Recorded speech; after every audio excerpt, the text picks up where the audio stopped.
لیکن وہ نعمت کے جس پر ہر وقت ہر حال میں شکر ادا کرنا واجب ہے، وہ نعمت ہے ایمان کی نعمت، ہدایت کی نعمت۔ رات کی تنہائیوں میں اللہ کے حضور شکر ادا کیجئے، شکر ہے میرے مولا تو نے ایمان کی نعمت عطا کی ہے، شکر ہے اے میرے رب کہ تو نے ہدایت کی نعمت عطا کی ہے۔ یہ سب سے بڑی نعمت ہے۔ ایمان کی قدر ان لوگوں سے پوچھئے کہ جنہوں نے ایمان کو حاصل کیا تکلیفیں اور دکھ اٹھا کر، مصیبتیں سہ کر۔ ہم نے تو ایمان اور کلمہ ماں کی گود میں پڑھا ہے، ہم تو پیدا ہوئے کانوں میں اذان دی گئی، ہم تو مسلمان گھرانے میں پیدا ہوئے، ہم تو بائی چانس مسلمان ہیں، بائی چوائس مسلمان نہیں ہیں۔ ہم نے حالت کفر سے حالت ایمان کا انتخاب نہیں کیا، ہمیں تو اللہ نے ماں کی گود میں کلمہ دیا ہے، ایمان والا اسلام والا گھرانہ عطا کیا ہے۔ رحمت عالم صلی اللہ علیہ وسلم نے جب اسلام کا کلمہ بلند کیا، چند لوگ ہیں جنہوں نے اسلام قبول کیا ہے۔ ایک شخص ہیں جنہیں حضرت خباب بن ارت رضی اللہ تعالی عنہ کہا جاتا ہے۔ نوجوان صحابی تھے، ابھی بلوغت کی عمر کو پہنچ رہے تھے کہ مکہ کے گرد و نواح میں کسی منڈی پہ بکتے ہوئے غلام بنا کر لائے گئے، وہاں غلاموں کی لائن میں کھڑے۔ ایک عورت جسے اپنے لیے غلام کی ضرورت تھی وہ آئی اور آ کے دیکھ رہی ہے، ہر غلام پر گہری نگاہ ڈالتی ہے۔ اسے کیسے غلام کی ضرورت ہے جو طاقتور بھی ہو، ایماندار بھی ہو، اس کا کاروبار بھی سنبھالے، اس کا نظام بھی سنبھالے، اس کے لیے سودا سلف بھی لائے، گھریلو ضروریات بھی پوری کرے۔ دیکھتے دیکھتے دیکھتے ایک شخص پر اس کی نگاہیں رک گئی اور اس نے اس کی قیمت ادا کی۔ ام انوار نے حضرت خباب بن ارت رضی اللہ تعالی عنہ کو چند سکوں میں خریدا اور خرید کے مکہ لائی اور پوچھا کہ تم کہاں سے ہو، نام کیا ہے تمہارا؟ فرمایا کہ میرا نام خباب ہے، قبیلہ بنو تمیم سے ہوں، دشمنوں نے حملہ کیا تھا، ہمیں گرفتار کر لیا، قیدی بنا کر لایا گیا اور بکتے بکاتے یہاں پہنچا ہوں آپ کے پاس۔ لے کر آئی اور آ کے مکہ میں انہیں دکان بنا کر دی اور انہیں سب سے ماہر تاجر کے پاس چھوڑا جسے اللہ نے پیشہ ورانہ مہارت عطا کی۔ کہا کہ اسے ڈھال بنانے اور لوہے کو نرم کر کے اسے مختلف اوزاروں میں ڈھالنے کا سلیقہ سکھائیے۔ جب حضرت خباب نے سیکھ لیا تو انہیں دکان بنا کر دی۔ حضرت خباب لوہے کی زریں بنا رہے ہیں، لوہے کے اوزار بنا رہے ہیں، بیچ رہے ہیں، اور شام کو ام انوار جو ان کی مالکہ ہیں اسے جا کر حساب کتاب دیتے ہیں۔ اپنے پیشے میں مہارت بھی ہے، ایمانداری بھی ہے، زبان میں صداقت بھی ہے۔ تجارت کے لیے، کاروبار کے لیے 3 شرائط ضروری ہیں۔ جو کام آپ کر رہے ہیں اس میں مہارت بھی ہو، ایمانداری بھی ہو، زبان میں صداقت بھی ہو، اور یہ تینوں اوصاف حضرت خباب بن ارت میں موجود ہے۔ حضرت خباب فرماتے ہیں کہ میں یہ سوچا کرتا تھا کہ یہ لوگ جو کبھی حبل کے سامنے، کبھی لات اور عزا اور منات کے سامنے، پتھروں کے سامنے سر جھکاتے ہیں، ایک خالق، ایک رب العالمین کو چھوڑ کر یہ بھی کوئی زندگی ہے؟ اللہ نے ان کے دل کی صدا کو یوں سنا۔ انہیں معلوم تو تھا لوگوں کو کہ کوئی آئے گا جو یہ دعویٰ کرے گا کہ میں اللہ کا پیغمبر ہوں، حضرت خباب کے کانوں میں اذان گونجنے لگی محمد الرسول اللہ صلی اللہ علیہ وسلم کی نبوت و رسالت کی. پتہ چلا کہ مکہ میں قریش کے گھرانے میں ایک ہاشمی نے دعوی نبوت کیا ہے، کہا کہ میں اللہ کا رسول ہوں، نیکیوں کا حکم دیتے ہیں اور برائیوں سے روکتے ہیں. حضرت خباب رضی اللہ تعالیٰ عنہ نے کام کو سمیٹا اور جلدی جلدی حضور پاک صلی اللہ علیہ وسلم کی بارگاہ اقدس میں پہنچے. ابھی اسلام دار ارقم میں بھی نہیں پہنچا تھا، ابھی گنبد خضرا کے مکین دار ارقم کے مکین بھی نہیں بنے تھے کہ حضرت خباب پہنچے ہیں. اور حضرت خباب نے بغیر کسی سوال و جواب کے پوچھا آپ کیا کہتے ہیں؟ فرمایا کہ میں اللہ کا رسول ہوں. پوچھا کیا تعلیمات ہیں؟ فرمایا کہ میں نیکی کا حکم کرتا ہوں، برائی سے روکتا ہوں اور کہتا ہوں کہ اشہد اللہ الہ الا اللہ. یہ 360 بتوں سے کچھ نہیں ہوتا، ایک اللہ سے سب کچھ ہوتا ہے. حضرت خباب نے کہا میں آپ کی اس صدا پر لبیک کہتا ہوں، ایمان قبول کرتا ہوں. چھٹا نمبر ہے اسلام میں حضرت خباب کے ایمان قبول کرنے کا. آپ سے پہلے 5 لوگوں نے اسلام قبول کیا. غلاموں میں جب حضرت خباب نے اسلام قبول کیا تو انقلاب آ گیا.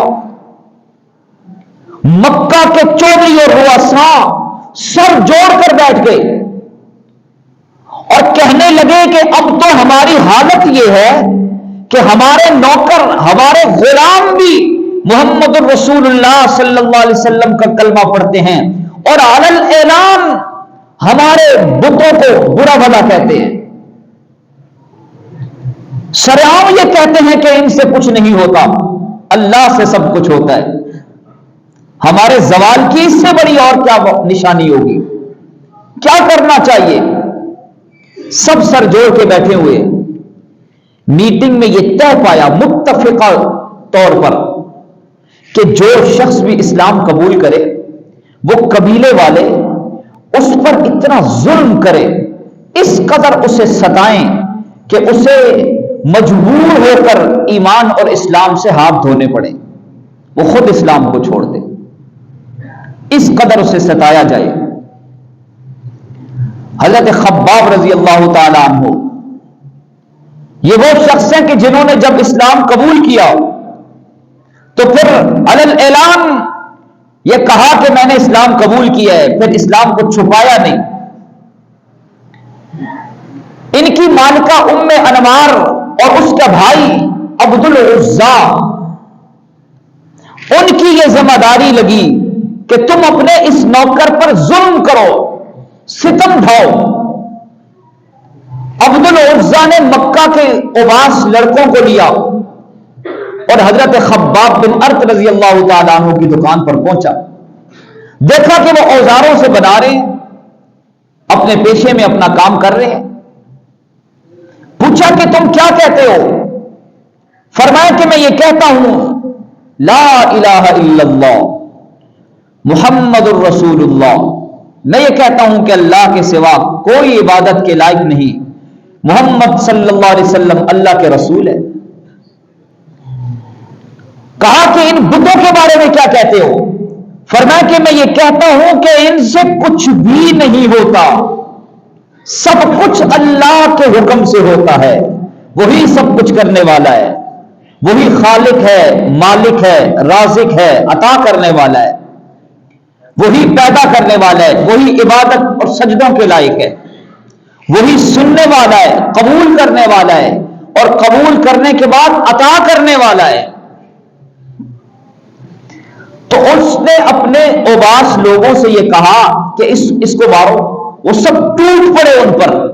دکان ہی لوہے کی تھی، جس کے ہاتھ میں جو اوزار آیا حضرت خباب رضی اللہ تعالیٰ عنہ پہ ظلم و ستم کے پہاڑ توڑے گئے.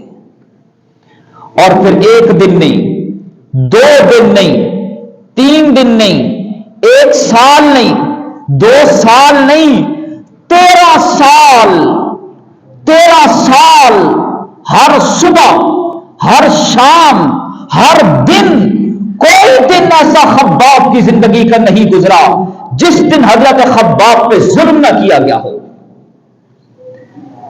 عبد العزیٰ حضرت خباب کو دکان سے نکالا کرتا، اور مکہ کے صحرا پہ جہاں ریت ابل رہی ہوتی، سخت دھوپ میں حضرت خباب کو لٹایا جاتا، ان کے سینے پہ پتھر کی گرم سلیں رکھی جاتی، اور ایک دن تو ظلم کا پہاڑ توڑا گیا، انہوں نے انگارے دہکائے اور انگاروں کو چن دیا، انگاروں پہ حضرت خباب کو لٹایا گیا، حضرت خباب کو لٹا کر پھر انہیں گھسیٹا گیا، گھسٹتے ہوئے بھی خباب کی نگاہیں عرش والے پہ تھی، زبان پر ایک ہی صدا تھی، اشہد ان لا الہ الا اللہ وحدہ لا شریک لہ واشہد ان محمدًا عبدہ ورسولہ، ایک ہی صدا تھی۔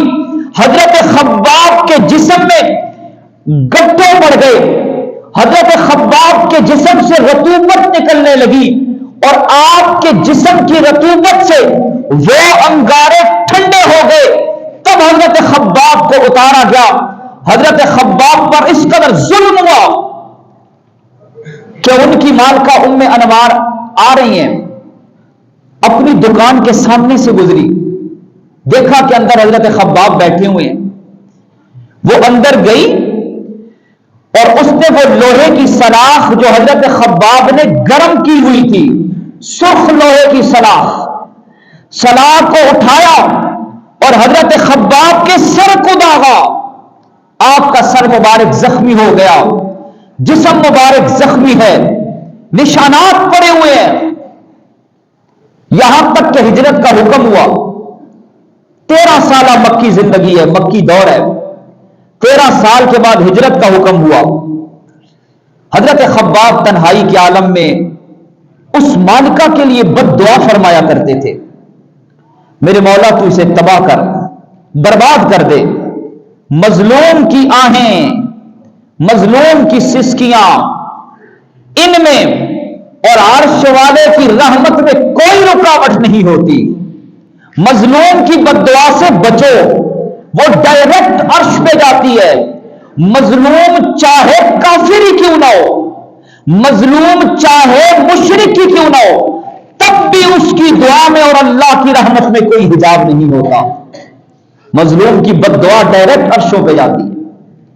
حضرت خباب فرماتے ہیں کہ میں نے ہجرت نہیں کی، میں انتظار میں تھا کہ کب میرا رب میری بد دعا قبول کرے گا اور اسے ہلاکت خیز انجام سے دوچار کرے گا، میں اپنی ان آنکھوں سے اس کو اپنی بد دعا کو قبول ہوتے ہوئے دیکھنا چاہتا تھا، ہجرت نہیں کی، وہیں پہ رہے، یہاں تک کہ ام انمار کے سر میں درد شروع ہوا اور ایسا درد اٹھا کہ ہر علاج کیا لیکن درد ٹھیک نہ ہوا، یہاں تک کہ ایک حکیم نے، ایک طبیب نے کہا کہ اور تو کوئی ہمارے پاس اس کا علاج رہا نہیں جو ہم نے نہ کیا ہو، ہاں ایک بات ہے کہ آپ لوہے کی گرم سلاخ کو اس کے سر پہ لگائیں تو امید ہے کہ کچھ درد میں افاقہ ہوگا، وہ درد سے چیختی تھی، چلاتی تھی، حدیث پاک کے الفاظ ہیں کہ وہ یوں چیختی تھی اور چلاتی تھی، اس کی آواز ایسے ہوتی تھی جیسے کسی بھونکنے والے کٹیا کی آواز ہوتی ہے۔ اللہ نے دنیا میں عبرتناک انجام سے دوچار کیا۔ تو جب حکیم اور طبیب نے یہ کہا تو اب ام انمار کے اپنے بیٹے ہیں، اس کی اپنی فیملی ہے، اس کے اپنے رشتہ دار ہیں، اس کے اپنے لوگوں نے ام انمار کے لیے سلاخ کو لوہے پہ گرم کیا، یہاں تک کہ وہ سلاخ جب سرخ ہو گئی، ام انمار کے سر پہ رکھی گئی، وہ اپنا یہ درد بھول گئی جو نئی تکلیف تھی، اس کے درد میں چلا اٹھی، اللہ نے بتایا، اللہ نے دکھایا، لوہا بھی تیرا ہے، سلاخ بھی تیری ہے، رکھنے والے بھی تیرے ہیں، میرے محبوب بندے سے تو نے دشمنی کی تھی ایمان کی وجہ سے، میں تیرے ہی لوگوں سے، ہاتھ بھی ان کے ہوں گے، لوہا بھی ان کا ہوگا، سر بھی انہی کا ہوگا، انہی کے ہاتھوں سے میں انہیں عذاب دے کے دکھاؤں گا۔ حضرت خباب رضی اللہ تعالیٰ عنہ کو اللہ نے بڑی لمبی عمر عطا کی، ہجرت کر کے مدینہ تشریف لائے. غزوہ احد کے موقع پر عبد العزہ کو حضرت امیر حمزہ نے قتل کیا ہے. وہ بھی عبرتناک انجام سے دوچار ہوا. آپ نے خلافت راشدہ میں ہر صحابی کا دور پایا. ابو بکر صدیق کے دور میں بھی رہے, ابن خطاب کے دور میں بھی رہے, عثمان ابن عفان کے دور میں بھی رہے, علی المرتضیٰ کے دور میں بھی رہے.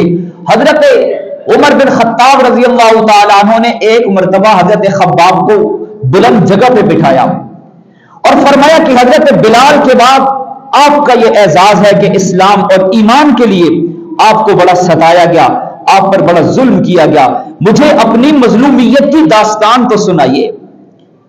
حضرت خباب بتانے لگے, دکھانے لگے. حضرت عمر نے پوچھا کہ وہ کون سی ایسی تکلیف تھی, مجھے وہ بتائیے کہ جس پر آپ کو سب سے زیادہ دکھی اور پریشان کیا گیا. حضرت خباب رضی اللہ تعالیٰ عنہ نے اپنی قمیض کو اپنی پشت سے, پیٹھ سے اٹھایا تو حضرت عمر حیران رہ گئے. فرمایا کہ آپ کی کمر مبارک میں اتنے گڑے. حضرت خباب نے کہا ایک وقت تھا مکہ کے صحرا پہ انگاروں کو چن دیا گیا, مجھے انگاروں کے اوپر لٹا کے گھسیٹا گیا, میرے جسم سے انگارے ٹھنڈے ہوئے, میرے وجود میں یہ گڑے پڑ گئے ہیں, تو مجھے اس وقت بڑا ستایا گیا تھا. یہ وہ لوگ ہیں جنہوں نے اسلام کے لیے, ایمان کے لیے قربانی دی. انہوں نے ایمان کی قدر کو سمجھا اور ایمان پر اللہ کا شکر ادا کیا. آج ہم ایماندار ہیں, ہم اس نعمت پہ اللہ کا شکر اس لیے بھی ادا نہیں کرتے کہ ہمارا ایمان پہ کچھ لگا ہی نہیں ہے, نہ جسم لگا ہے, نہ جان لگی ہے, نہ ایمان, نہ مال لگا ہے, نہ وقت لگا ہے, کچھ بھی نہیں لگا, اس لیے ایمان کی قدر نہیں ہے. آئیے ایمان پر اپنا سب کچھ لگائیے تاکہ ہمارے اندر ایمان کی قدر آئے. اللہ تعالیٰ سمجھنے اور عمل کی توفیق عطا فرمائے. وآخر دعوانا